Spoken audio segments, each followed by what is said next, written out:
So, Project Cars 3. If I had to use just one word to describe this game on console, I'd be stuck between disappointing, underwhelming, ugly, and pointless. It really is just that bad. I've had the displeasure of spending quite a few days with Slightly Mad Studios' latest racing game, and in this video I'll give my thoughts on each aspect of the game from a sim racer's perspective. I want to start this review by talking about the structure of Project Cars 3. It seems to be biased heavily towards the single player career mode, which quite frankly isn't very fun. It's set up to take you through a fairly linear path from the slowest road cars through to hypercars and then the GT series and LMP series.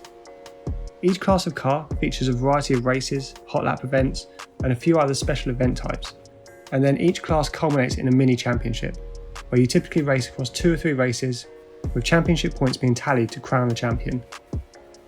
Progression through each rank is locked behind a medal system. Essentially, each event has 3 objectives which you have to meet. Each objective gives you a medal, and when you have so many medals, you unlock higher tiers. This structure isn't exactly fun, and you feel like you're just ticking boxes off a list to progress through the career mode. Sitting alongside this is your car garage, where you buy new cars and upgrade your current car. Each car is separated into performance tiers, just like Forza have done for years. You can purchase faster cars in higher tiers in the showroom, or you can upgrade your current car to move it up through the tiers. This is a fairly nice fluid system, as you can keep your much loved hot hatch and upgrade it to start competing with much more expensive supercars. There are a wide range of upgrade options which all improve your car in some way, be it more power, less weight, better braking performance, etc. There are also body upgrades, although these don't actually affect the way your car looks, which is disappointing. The time I spent with the career mode was very much a boring affair, as I found myself picking and choosing events with easily achievable objectives, just to move up and through into the locked away GT cars as fast as I could. Gone are the glory days of Project Cars 2, where you can pick which style of motorsport you want to race in from the get-go. Almost all players will find themselves grinding through the early events to reach the real meat of the career mode. And another misstep with the career mode is the fact that almost every race is a simple 2 or 3 lap quick race, where you start at the back of the grid. We all knew going into P-Cars 3 that qualifying, pit stops and strategy had been thrown out the window. And I wouldn't have minded so much if the races were a bit longer. By limiting every race to just 2 or 3 laps, you find yourself having to blast through the field very quickly to get to the front. As a sim racer, this just isn't fun. I get much more enjoyment over battling with the same couple of cars across a longer race, but there's none of that here. Generally, you'll find yourself setting the AI difficulty lower than normal to allow you to progress to the front of the grid, but once you're there, you very rarely find yourself under pressure from cars behind. If you did raise the AI difficulty to the normal level, where you can race wheel to wheel with the AI drivers, you just won't be able to get to the front of the grid in a short amount of time you're given, meaning you'll find it hard to hit your race objectives. While we're talking about the AI, you won't find any outstanding behaviour here. The AI cars will generally stick to the racing line, but they're more than happy to turn right into you as though you aren't even there. You'll tend to find a lot of close racing here with the AI, given the short nature of each race. There's a lot of rubbing against other drivers, while drivers being forced off track and into spins being a regular occurrence. When racing the slower cars around the skinnier tracks such as Alton Park, racing is a hectic affair. The only way to the front is to push and barge your way there, and you'll find yourself being frustrated often due to this style of racing. This just isn't the racing that we've come to expect from the Project Cars series, and in many cases, the arcade nature of the AI is much worse than in games such as Forza. When it comes to the actual heart of the racing simulation, the physics, it isn't all bad. Yes, Slightly Mad Studios have tuned the car behaviour to become much more arcade in nature. Almost every car has a tendency to understeer on corner entry and then oversteer unrealistically on corner exit. Yet, the oversteer has been tuned to the degree where it is very hard to lose control of the car. It is almost as if the developers themselves want you to drive in this arcade manner, with your rear end stepping out at any opportunity. Because we all know it's cool to go sideways, right? Unless you're sim racing, of course. However, when you progress to the GT cars, things sharpen up significantly.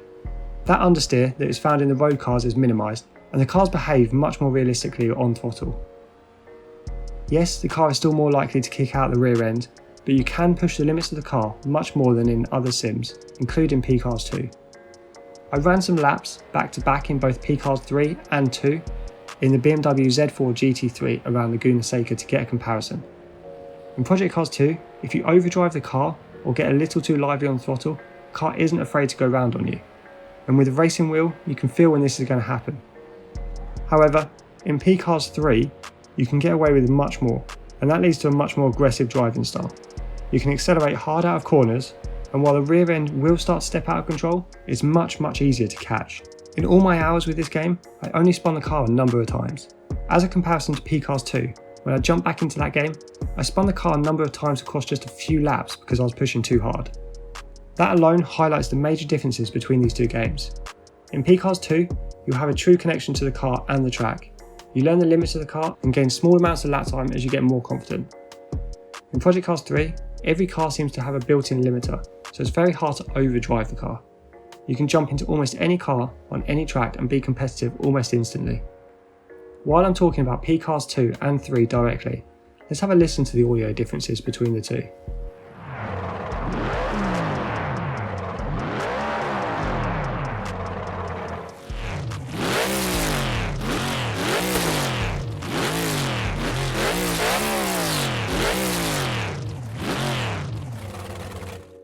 Project Cars 3 seems to be toned down significantly, and I don't really understand why.